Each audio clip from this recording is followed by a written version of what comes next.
Hello everyone, I think we are on. This is wonderful, a warm welcome here to this virtual table, part of the Falling Wall Circle Tables, to give the spotlight to world-leading scientists, science strategists and policymakers from academia, business and politics. And together we want to discuss how we can apply science, research, innovation to get the world moving again, including lessons learned from the current global crisis. So these circle tables will be part of this year's World Science Summit, jointly hosted by Falling Walls and the Berlin Science Week. I'm AC Coppens, founder of the Catalyst Agency, a boutique consultancy boosting the development of innovative and creative players in digital tech, media and science, and I will be your host today for this session, Circular Economy, Running in Circles or Closing the Loop. I love the title. I didn't write this one, but the circular economy holds promises as a means to save the precious resources on our planet and to increase sustainability of our product and reduce CO2 emissions. This necessary transformation of our economy requires new ways of thinking, innovation, change.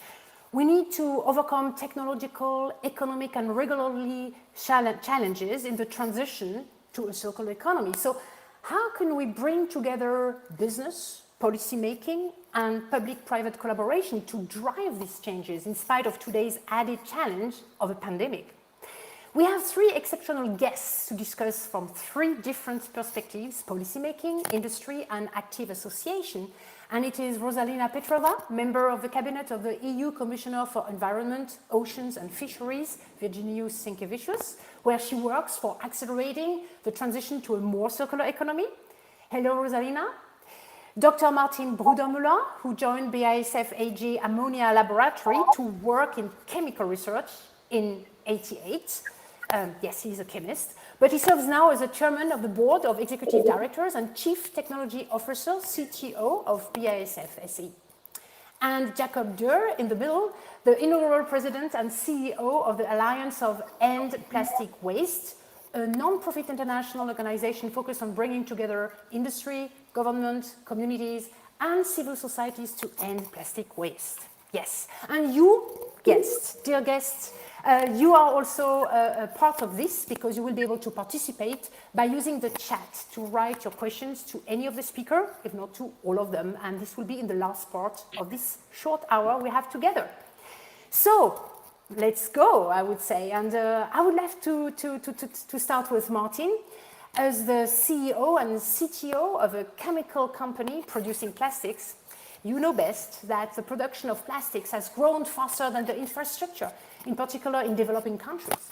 Plastic has become a synonym for prosperity and growth, for innovation and progress on the one hand, but also for ocean pollution, and this is not acceptable. So does BASF want to change this, and how would that work without the danger to use sustainability to only give, let's say, a green halo to wasteful economic practices? How do you counter the so-called greenwashing? Well, AC, first of all, we have absolutely to change. I think what is happening now in terms of waste is an unbearable situation. We have to do things differently, and we have to do it together, because it is not actually one actor can do that. It needs behavioral change all over. But let's also not forget that we had huge achievements with our mankind and with many applications through plastics. They have penetrating so many areas of life, having made life comfortable. Just think about lightweight cars, just think about wind turbine blades, think about house insulation, or all the foils that made a lot of contribution to the food value chain.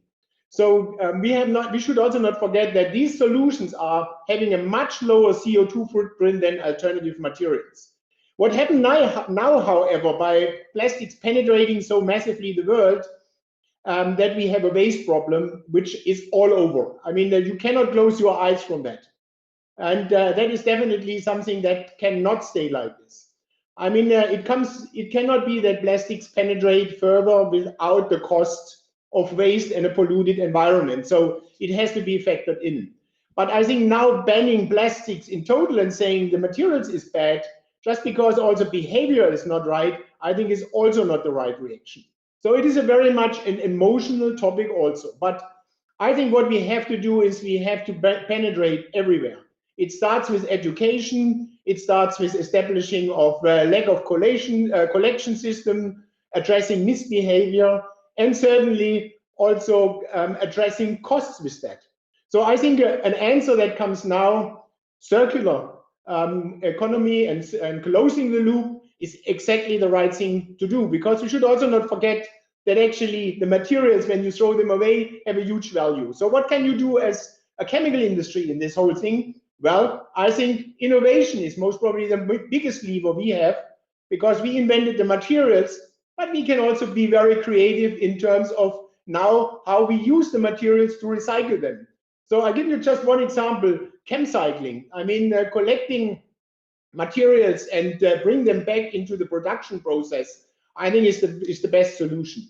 You know that we have many plastics around, so it is difficult to select them, but we have been even creative on that, because our startup has created a handhold which basically can detect which kind of material. So you can go in sorting, and then you can go for mechanical recycling and also for chemical recycling. So I think that is the contribution we can do.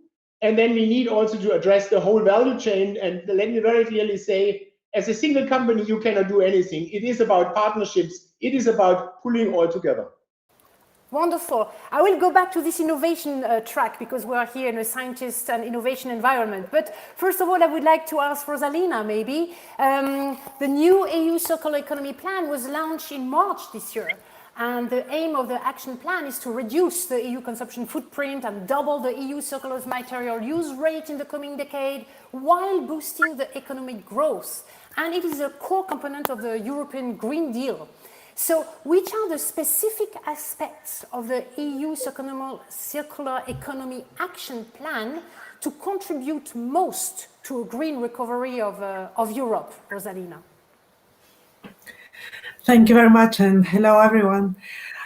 Well, there are many aspects. We are convinced that during and after the crisis, we will actually need more circularity and not less. So we are even more determined to make our action plan as part of the European Green Deal a success.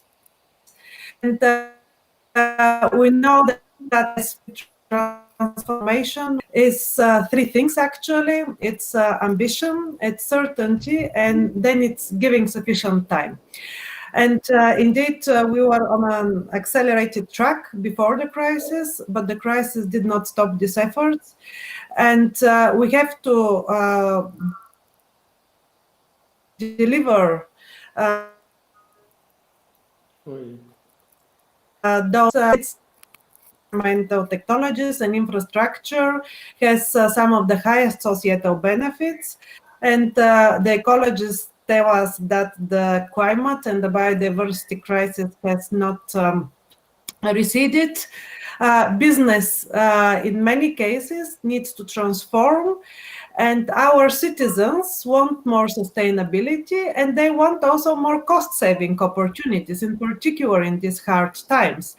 For instance, when we presented the Circular Economy Action Plan, it was just when the coronavirus crisis was picking up in Europe in March, and what made it to the headlines was the right to repair. So our citizens want products, and they also want the services that will make sure that actually their products last for longer. And also, during the crisis, we saw that modern waste infrastructure is crucial. And recently also, we saw that if we don't invest in this infrastructure, then we are most likely not being to meet our own plastic loop. Actually, what is with plastics is that it is a very good example for the linear economy and also the potential of the circular economy, because we have been so efficient in our linear economy model that in the end, it sometimes doesn't make sense to recycle this material, to put it back in circulation, But here is where policy intervention come. For instance, what for plastic recyclers made the biggest difference is the recycled content requirements under the Single-Use Plastic Directive. So this was the big game changer. And these are the kind of measures we want to implement in the coming months and years, those really clever, smart measures that can make the difference and that can bring people together. We saw that, for instance, with the Circular Plastic Alliance, this was exactly set up to meet this goal and to make sure that demand and supply meet each other, and also that we have high quality materials that we can bring back into the economy. So this will be the kind of solutions that we will be looking at. Great, absolutely. Talking about alliances, now I turn, of course, to Jakob. We've just heard from Rosalina and from Martin, policymakers and business leaders.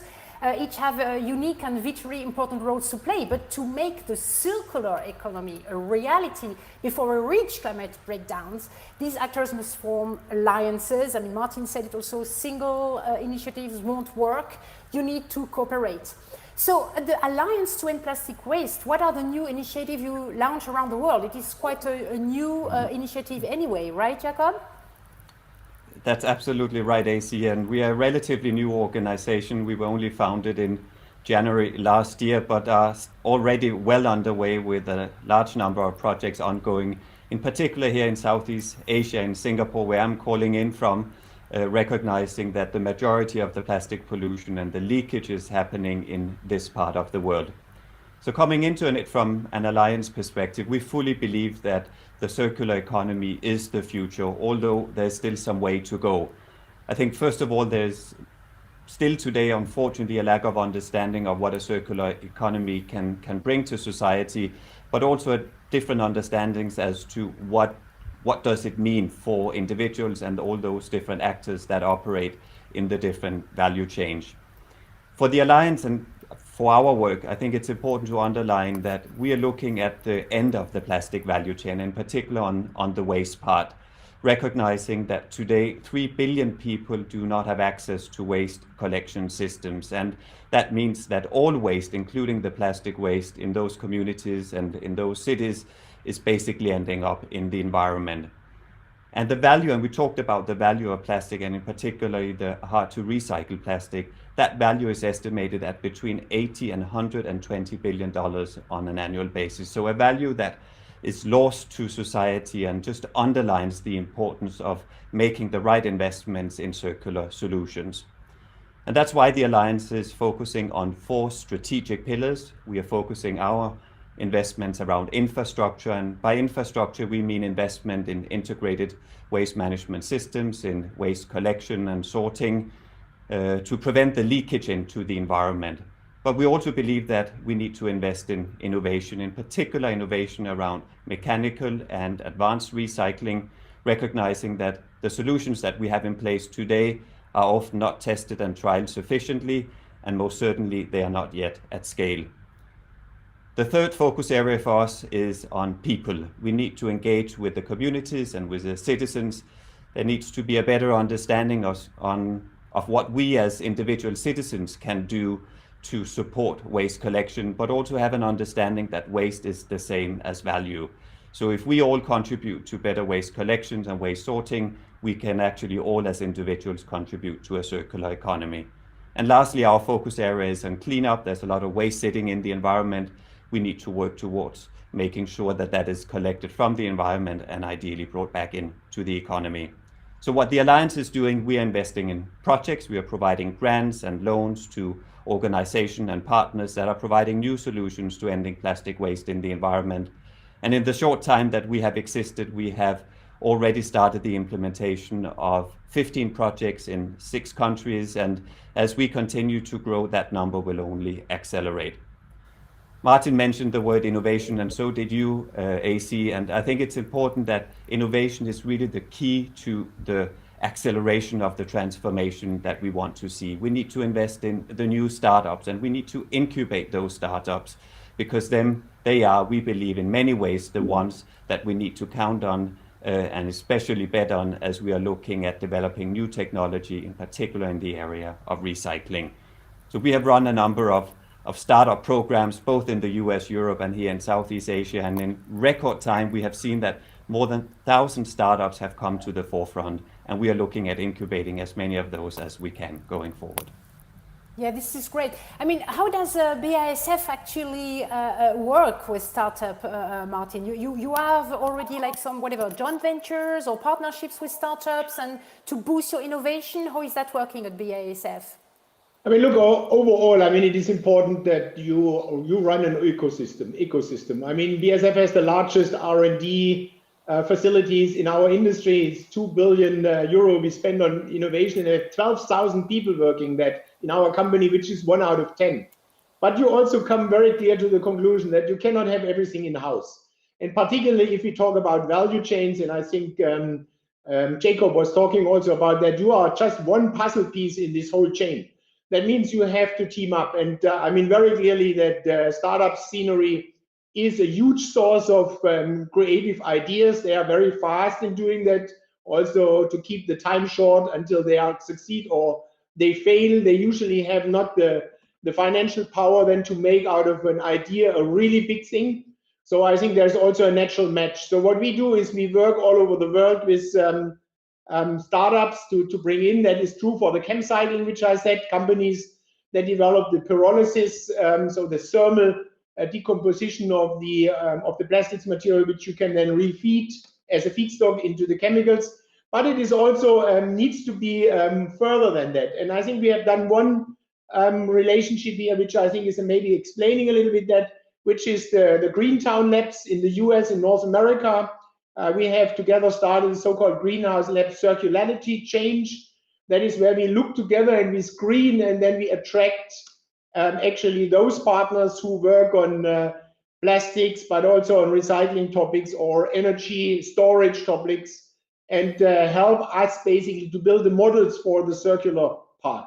So I think very clearly everyone should admit you cannot do things alone, and definitely not with just such a huge system and huge problem. Absolutely. So this huge problem we can only tackle together, that you said, all of you, definitely. Jakob, I have a small question, because as reported recently by National Geographic, there was really like 2 independent scientific studies who were published together in Science in September, and both came to the conclusion that reducing the production of new or virgin plastic is necessary to end the plastic pollution in nature. So this actually counters the goal of many of the large companies that are members of the Alliance to End Plastic Waste, because I think BASF is also a member at the Alliance, right? So how does the Alliance hope to involve them in future collaboration and cooperations if some of the conclusion of some studies may contradict the business imperatives of some of your members? So I think, first of all, from an alliance perspective, we see the role of science as being absolutely fundamental, and the engagement of the academic and the scientific community. First of all, that's very often the basis, or should be very often the basis, for decisions that governments are making, for policy decisions, but also for the private sector and the industry and organizations such as the Alliance. We base our investments and our initiatives and really work with the private sector in saying, well, science shapes innovation and science shapes solutions. Indeed, in order to solve a problem, we have to attack different parts of the challenge. And one of the challenges is the waste part, but we need to address the other parts of the value chain. So that's why the Alliance is focusing on particularly 2 areas. One is the waste part, recognizing that independent of the amount of plastic that's being used, and we have already touched upon the benefits that plastics provide to society, we still need to optimize and ensure that plastic and waste in general does not end up in the environment. So the science tells us the story, and I think that's where we want to come into this challenge from. The numbers are clear, independent of whether you agree or disagree on the actual numbers. The trend shows us that there is a challenge that needs to be addressed. But as you also said, we need to address other parts of the value chain, and there are many, many actors in that value chain that are operating here in developing solutions. So we as an alliance focus on the end part, that's the waste part, but we are also focusing on the design for circularity. And for that we are focused on how can we support the community, including our own member companies, in developing solutions so that the plastic that is being put on the market contains value at the end of its use, so that we can bring it back into the economy through a circular approach. Rosalina, support the community. This is something that you do actually directly or indirectly with your work, obviously. You were saying before that the COVID crisis actually did not really stop the plan, but has the COVID crisis presented any learnings or have highlighted some vulnerabilities or areas where the EU Circular Economy Initiative should be approached differently? And do you have to change the way you support, so to speak, the initiatives? Well, in the beginning of the crisis, there were a number of questions whether we should do things differently. Here we are talking about waste. We received lots of questions. What about separate collection? Should we stop it? Is it? How should we go about it? But as our knowledge also evolved, we saw that separate collection can continue. Actually, it's good to continue so that people could keep their environmentally friendly habits, and we could indeed continue treating waste as a resource. We saw also other benefits of environmental policy that were before. For instance, it is because it's another area, but it's because we have modern wastewater treatment that actually we could trace the virus back even before we knew that it was in Europe. So these are the kind of environmental solutions that are indeed very very useful when the time comes.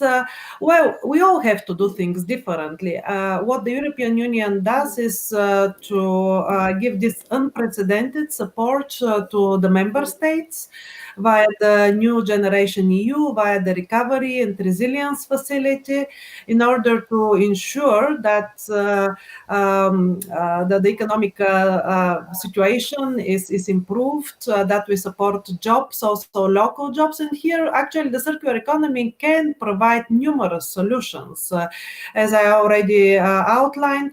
And we can bring it also much, let's say, on another level. For instance, we recently adopted the Renovate initiative. And there from the, let's say, if we talk about plastic, for instance, we can talk about materials with more recycled plastic content. But if we go further up, we can also talk about, let's look at our urban planning. What are those unused buildings that we can actually furbish, we can use more efficiently? So the circular economy approach brings a lot of ideas. And with our key initiative that is coming next year, which is the Sustainable Product Policy Initiative, we will actually want to ensure that those products and the innovation goes in longer lifetimes, durability, repairability. And this is actually what our citizens want. And there are ways to share costs as well. For instance, we all always hear, well, environment, who is going to pay the check? But it's not that simple. Environment is not only a cost. Actually, in many cases, it provides benefits. It's about organizing things differently and also ensuring that in the end, it's the polluter that pays and not the society, the most vulnerable ones that sometimes have little flexibility actually to adapt to changing circumstances. So these are the further, but indeed there will be a lot of competition for investments because everybody says that their field is the most important. But we wanted to make sure and the money that we are going to borrow from future generations is also to the benefit both to the present and the future generations about the green recovery. Thanks. You are saying that we need to go beyond plastics. I think we are all for it. That's for sure.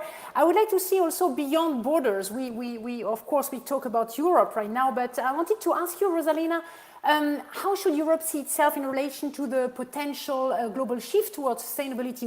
Which countries outside of Europe around the world will be key partners for a European circular economy? Because we are in a global world. Well, I mean, also Europe alone won't manage, right? Right. We want to see Europe as the leader. So, because Europe has the most ambitious plans, also the most ambitious incentives in terms of both legislation and funds to support the green transition. So, I like to be seen as the leader and to drive this. We cannot do this alone.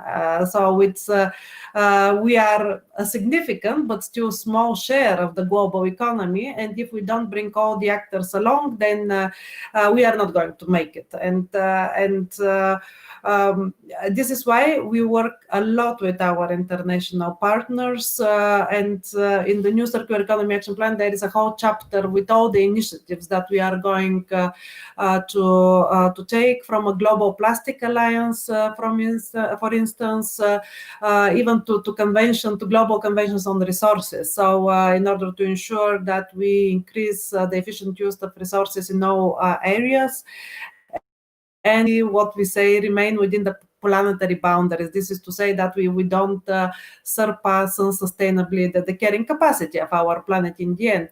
So these are the initiatives that we will bring about. We had a lot of cooperation in the past as well with circular economy missions.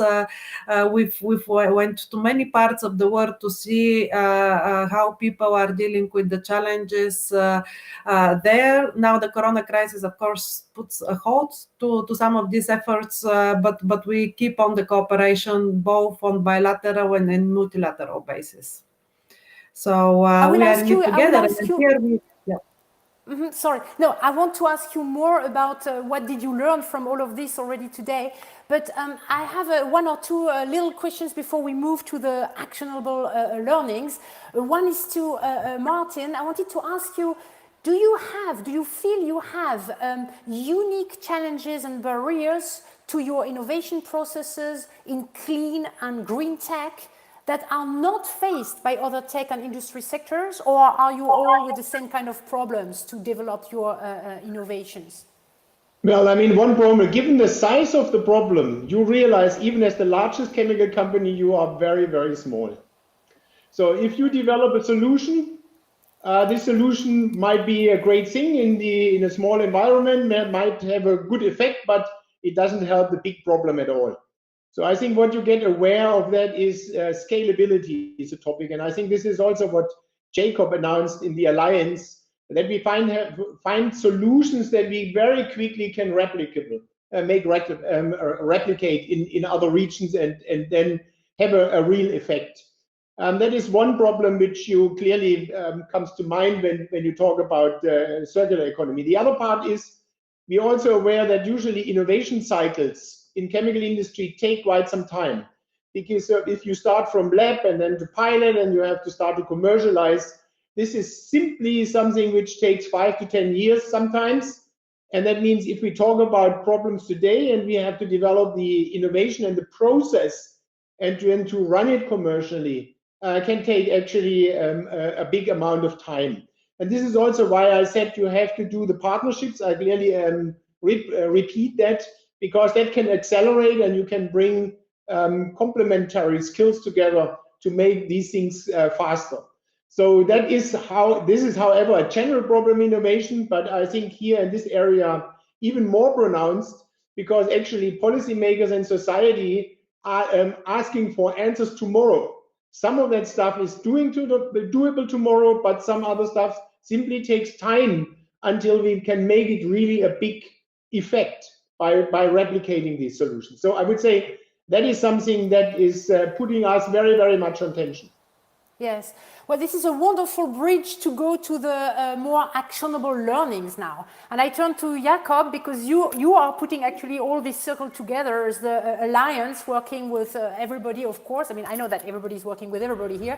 But I would like to know, Jakob, what are some of the key learnings you have gained from the projects you have had so far, so to speak? And what do you think is the best way for an individual or an organization coming from academia or policy to approach potential collaborators or partners working in the industry? What are the platforms, the networks, the tools? So key learnings from your projects, and where do you see platform, networks, tool, concrete stuff that we can do and that you can recommend to your different partners, please? I give you 4 minutes to 4 minutes, okay. Let's go. Well, we lack time. Martin said we need to accelerate. Let's go. Exactly. So let me do it faster. No, key learnings. I mean, I think the first learning is collaboration among all the stakeholders, including across the plastic value chain in terms of companies. There's no citizen, no community, no country, no company that can solve this problem alone. Only if we act together in terms of resources, technical know-how, science and innovation and technology can we find solutions and put an end to plastic waste in the environment. Lesson number one, or learning number one. Second learning for us is that the problem is global, but the solutions that we need to find are local. There is no one size fits all in terms of solutions, whether we talk integrated waste management systems, whether we talk recycling, whether it's mechanical recycling or advanced recycling. So while we want to scale and replicate, we still need to be aware and always be astutely aware of the conditions of the local communities where we need to find solutions for. The third learning for us is people. We need to work with not only local partners, but we also need to work with the citizens in the communities where we want to find solutions. We can have the best systems, we can have the best technology in place, but at the end of the day, it's us, the citizens, who can make the real difference in making the solutions work. And the fourth learning for us is that all solutions needs to be sustainable. When we as an organization pull out the solutions that we have put in, needs to be self-sustainable, and they need to be economically viable, and above all, they need to be scalable. In terms of how to engage, there are tons of opportunities for engaging with the actors in this space, whether you are coming from academia, whether you're coming from the scientific community, or just working with a civil society organization. And under normal circumstances, I would have said, well, the best place to go is to conferences, is to go to seminars and workshops where all these things are being discussed. But due to COVID, that's unfortunately not possible. I think what we are starting to see now is participation in events such as exactly what we are participating right now is another opportunity for engaging, learning what's happening in the landscape, understand who the different actors are, and engage then directly with those actors. I think a second advice I would give in terms of how to get engaged is to work exactly with organizations or alliances like us, instead of going to each of the different civil society organizations or each of the companies. Well, come to us, because we are the convening power. We bring all of them together under one platform. So therefore we are opening up our door and are welcoming everyone to engage with the Alliance and our work. And the third one I would say is social media. It's incredible in terms of the explosion that we have seen in terms of knowledge sharing, information, whether it's on LinkedIn, whether it's on Twitter, or any of these platforms around what's going on. And this is really a great opportunity to engage. And I can see that in terms of how I'm being approached. I get at least 20 or 30 messages through my LinkedIn profile on a daily basis from startups, from larger organizations, from companies, from governments asking, what are you doing? How can we get involved with you? How can we support your work? So I think that's a third opportunity. Wonderful. Martin, I already see that in the chat there is a question for you, but I still have the privilege to continue with my own questions for now. Martin, in terms of actionable learnings, we're talking about efficiency, time, and etc. What kind of organizational structure is necessary for the success of companies like yours to guarantee that you can commit to these circular economy approaches? What did you're a leader of a huge company. What did you learn? What can you say to other companies in other fields also? Well, I make this a little bit wider, not only organizational. So I give you also 5 points learnings from my side. First thing, it has to be CEO driven. if the CEO is not standing behind that and not gives clear message to the organization where the direction is, it's not going to happen. You are the captain of the ship, and the ship goes for the direction of the captain. So I think this is absolutely necessary. Otherwise, the organization is not moving. Second comes with this, it needs purpose and it's enthusiasm. BASF has a long time ago, several years ago, asked itself why actually we have a right to be. And we came up with a purpose, we create chemistry for a sustainable future. And I think this claim perfectly fits now for the circular economy. And you cannot imagine when we had our CO2 targets and clear commitment to circular, how much motivation and energy that sets free in your organization. Particularly the young people, they are very proud to be with an employer who tackles that, who's serious about it. I got tons of mails who said, that's the right thing, we want to contribute.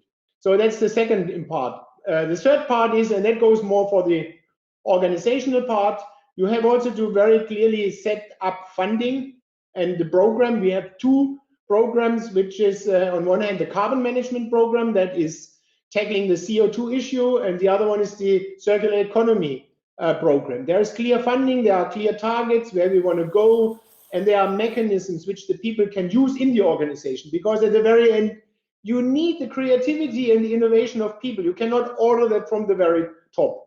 And this is why fourth, it is about culture. We have a very innovative culture. We have now with our last corporate strategy also incorporate the so-called part of empowerment. We want to bring as much of decision power down in the organization. That means also that people can have ideas, they see chance to realize, they get support, not only management support, they get also the resources for it. And I think that has set free a huge amount of ideas, which was actually far beyond what I have imagined what is possible. And I think the fifth, we mentioned that, and Jacob has mentioned that, and I mentioned it, it's partnership. You need people who make that tangible. And I'll give you one example. When you talk about circular and bringing back the pyrolysis oil, you need customers to do it. And I have here one, that's this mozzarella. So it's the company of Sot, who actually came to us and said, I want to have my packaging material out of circular, out of chemcycling. And it's written on the backside, they commit to this. And this is then something which is very tangible also to people. It motivates, and it's also one idea then that can be replicable. So you go to other customers, you talk about these examples, they connect that with their own targets and with the value chain, and with this, the machine gets accelerated, because it is not something very theoretical, but it becomes something very tangible. And then I think all these ingredients come together. I really drive that. I'm a very emotional person, an enthusiastic person, and I show also my enthusiasm in this. And I think you have to make it personal, you have to make it from the very top. Wonderful. I also love tangible and enthusiastic examples here in this round. So I love this. So let's go now to Rosalina to finish the actionable learnings. What are the key things you want to share with us, Rosalina, through your work in policy? What are the most, or some of the most effective strategies when it comes to pushing for change and helping maybe even unwilling stakeholders to understand the social and economic necessity of change, even if it may come at a cost to them? How is this? How do you do this? Thank you. It's difficult. We started the convincing, let's say, on the circular economy 10 years ago. So we had a resource efficiency roadmap back in 2010 when we were fighting another crisis. And there, what we really tried to do is to make the environment, because sustainability, the environmental sustainability part. So Jakob mentioned about the CEO, it's the same in politics. Basically, it has to become a lead priority for the government. And otherwise, change does not happen. We cannot leave it to municipalities. Sometimes they have many conflicting priorities. Let's say the roads, the park, the kindergarten, the school, all these are things that are very close to people's hearts. Waste management, well, yes, maybe, but so that's why it has to come from the top. It has to be a policy priority. technology, and we have been trying to integrate environmental sustainability in economic governance, bring it to the attention of the ministers of economy, to the ministers of finance, and say change is needed here, and it will be good for the citizens, and it will also bring local development, so on and so forth. Then we need also a challenge to business, because sometimes change would not happen without a challenge. And this is here where, of course, we have to be very careful as policymakers that we don't create or be met, but we need to challenge business. We have to put those ambitious goals that only the innovation that that companies can provide for can actually make happen. So this is also important, and it's difficult to strike the balance right there. But we see that when we put ambitious goals on climate change, on plastic recycling, then we actually mobilize energy to do so. Because let's face it, all the economy is also, let's say, producing wealth and benefits for all of us. And the question is how we mobilize this energy for let's say, those projects, which can also be beneficial from an economic point of view, of course. And then we also need the citizens' awareness. So on plastics, for instance, this is what made one of the biggest change. Those images that people see where plastic harms marine life, when we see certain packagings with also very visible brands at the bottom of the oceans, when we hear all the scientific research about where do we find plastic in our bodies, in the waters, on the North Pole, everywhere. So basically, these are the citizens' awareness is also very important, and bringing this all together in a positive change experience. Because what is the most important is to have this positive agenda. So not to say we will come with regulations and restrictions, but actually look, there is an opportunity for all in this, and that is what we are trying to do. Wow. Okay. Now I have the mission to make a summary. I took some notes, and I'm going to try to bring this all together. And actually, it is a thing. It is togetherness. It seems to me that we are going to tackle this a huge challenge, and we need a challenge. So it's a global problem, but it has to be also dealt with locally. And locally can be seen as a Europe or also government level, but also CEO and leader level we saw. But anyway, Europe as a leader, talking about challenge, wanting the challenge, being ambitious, and being able also to be motivated about it. This is what you want to say. You said change is a must, but actually even more than that. We need a couple of things to manage this: the role of education, the role of innovation, especially the role of science to boost innovation and innovative solutions. Education also, obviously, because of the lack of understanding that you have mentioned before, also on organization, but also on individual level. People need to understand what happens. We said we need also we have a problem. The biggest problem is time. You said we need efficiency, we need scalability, we need maybe to organize things a little bit differently. And this is where also the huge need for collaboration is coming together. So even the even the biggest company cannot make it alone. We need these alliances, we need these initiatives supporting the communities and the different partners.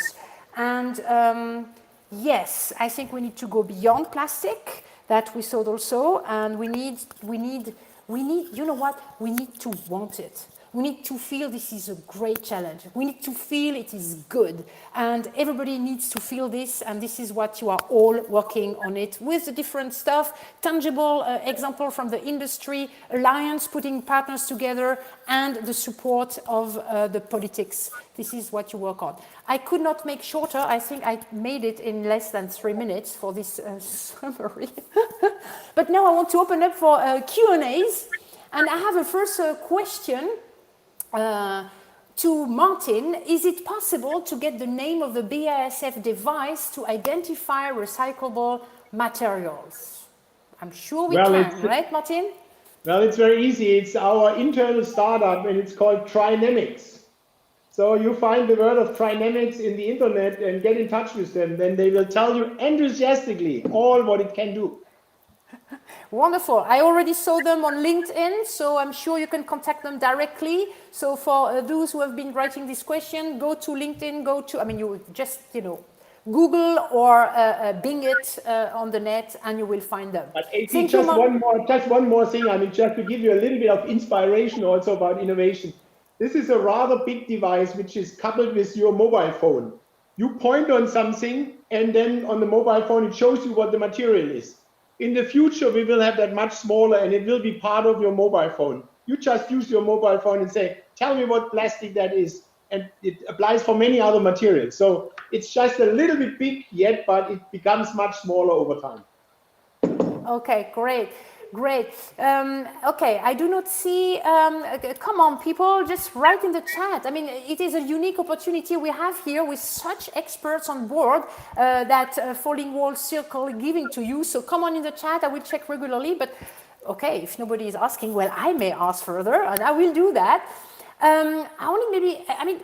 Right, we are at falling walls and it's all about, like breaking the walls of stuff to get to the next level of things. So maybe I want to say, to ask you, where do you see the biggest challenge ever? What do each of you see or predict to be the key political or economic challenge to face the circular economy's success on the global level? Well, I mean, just one aspect, each of you, this is the biggest challenge we have. You said you wanted challenge? Let's go. So who wants to start with the challenges? Who said challenges are great? Rosalina, it was you. What is your biggest challenge to break through? Well, for me, the biggest challenge is, let's say, the efficiency of the linear model. And that is really something that we have to address, we have to deal with. Because I mentioned earlier, we have become so efficient in extracting resources from the ground, making products of them, selling them, advertising them, using them, and disposing them. And this goes so fast, and it's difficult to stop. Let's say this, to rethink the model and to make the change. It will require time, as both Jakob and Martin mentioned, and this is sometimes what I see as the biggest challenge: the efficiency of the linear model. Yeah, I understand. Thank you, Martin. Do you want to take the next one? Your biggest challenge? I think the biggest challenge is into a new cooperation between politics and industry. Because what we have now is the European deal, and I say this now as a European citizen, I think it's great that Europe starts to have an own vision and stands up. It is really time to stand up against China and the US. We have to become independent, we have to become strong, and we have to have our own way into the future. So I'm very positive about this. But let's be also very clear. We have ambitions and visions that basically on a weekly basis get more ambitious. And it sounds to me a little bit sometimes like we are in altitude with the airplane 15 kilometers up. So what we have to do now is we have to land the airplane. And that means ambition fine, vision fine. But now we have to talk in detail how to do it. How can we succeed? And everyone wants to succeed. Industry wants to succeed. Yes, you said, Rosalina, from linear to circular. We want to be as successful with the circular. So what we really have to do is that we come together. We have to talk it in the right framework. Unfortunately, there is a global world. So we need to talk about competitiveness while we transform. And it's not only one transformation. It's not only circular. It's energy. It's toxic environment. It's many, many things at the same time. And I think we have to see that we stagger that we prioritize, and that we really see industry cannot hide, but politics can also not hide behind an ambition. So we have to talk together. How do we find a smart, clever framework that enables the industry to do that competitively and economically, because you want us to transform and to pay taxes in the future? And I think by doing that, I'm absolutely positive, and I'm an optimist by nature. If we really found to a new way of dialogue and to talk and to listen to each other, we will find a framework that makes this happen, and it makes Europe the best place to live. And that's, I think, what we all want.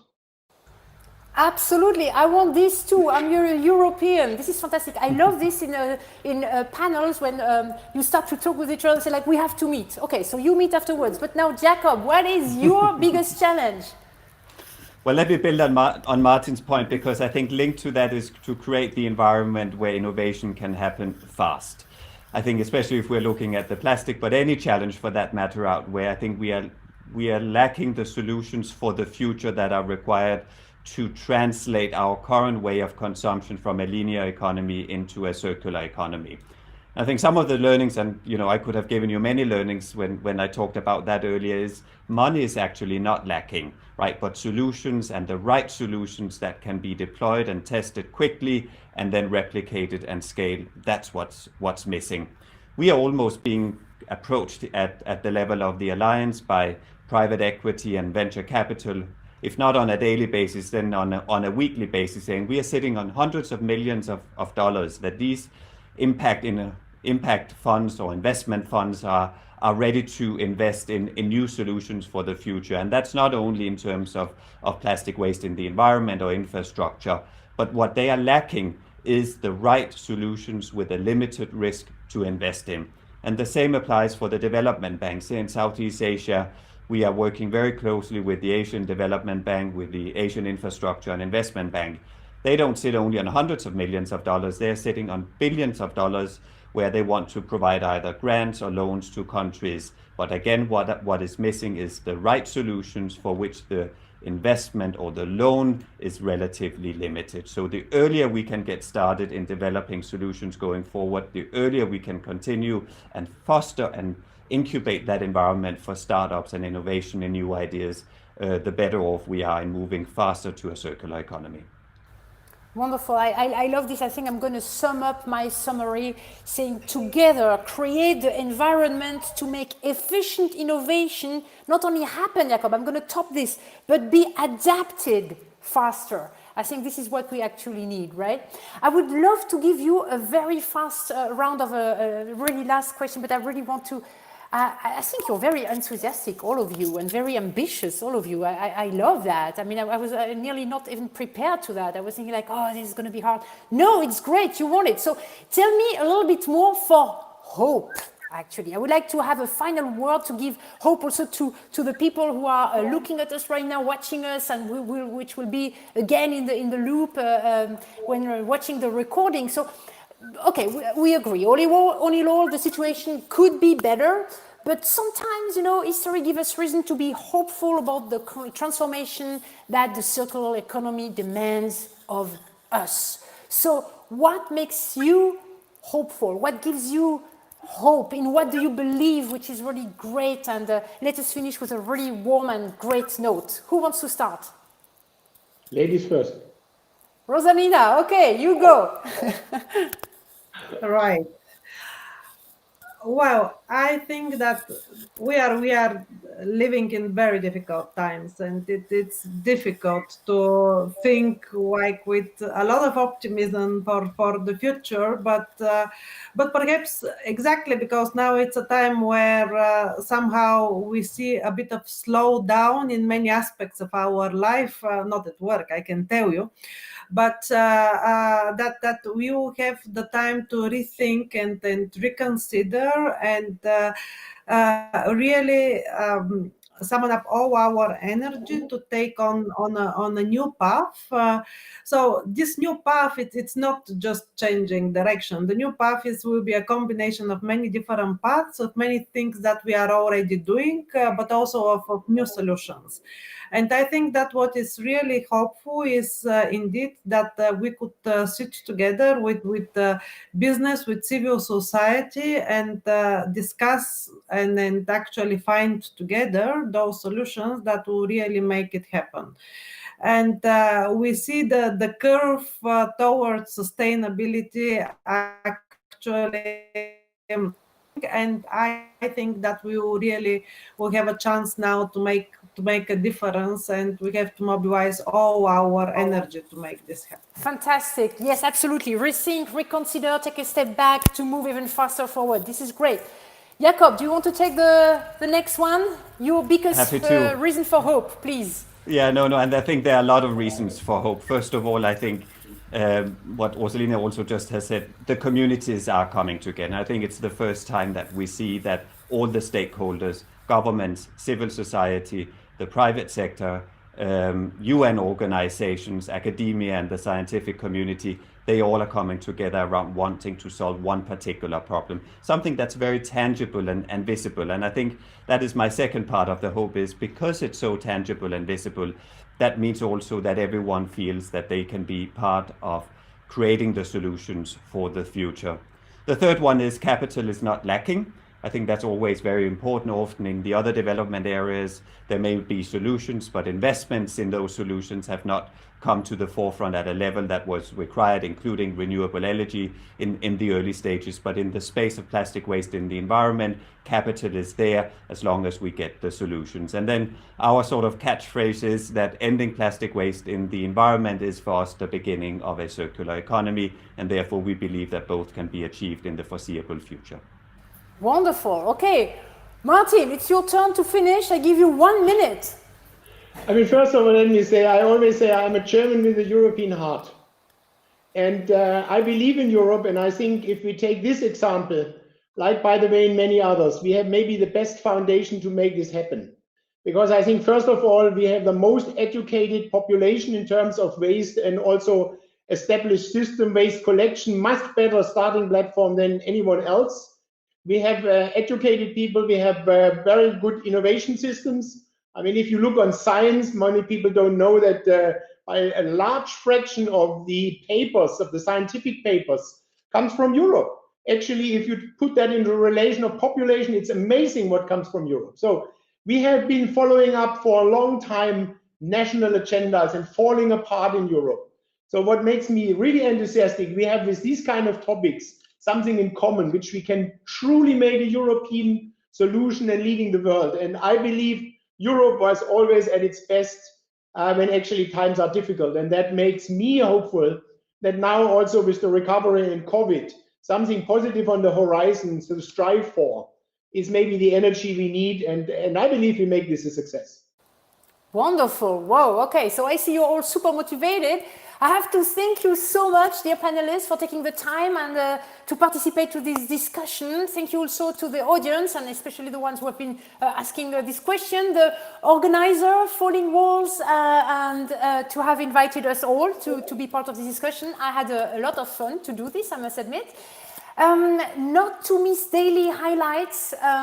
Yes. Don't miss today, or every day actually, at noon GMT, otherwise it would be past already. So 1 p.m. here in Berlin time, where, I mean, me being in Berlin right now, Falling Walls and Berlin Science Week presents the highlight of the day in retrospective as well as preview. So that's why I'm hurrying up like crazy so that you can make it at 1 p.m.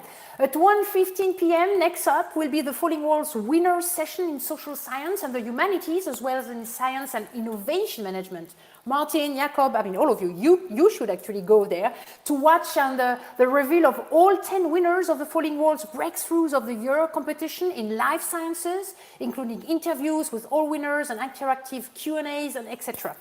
And then the next Falling Walls Circle Table today at 2 p.m. COVID-19 current trends in vaccine research.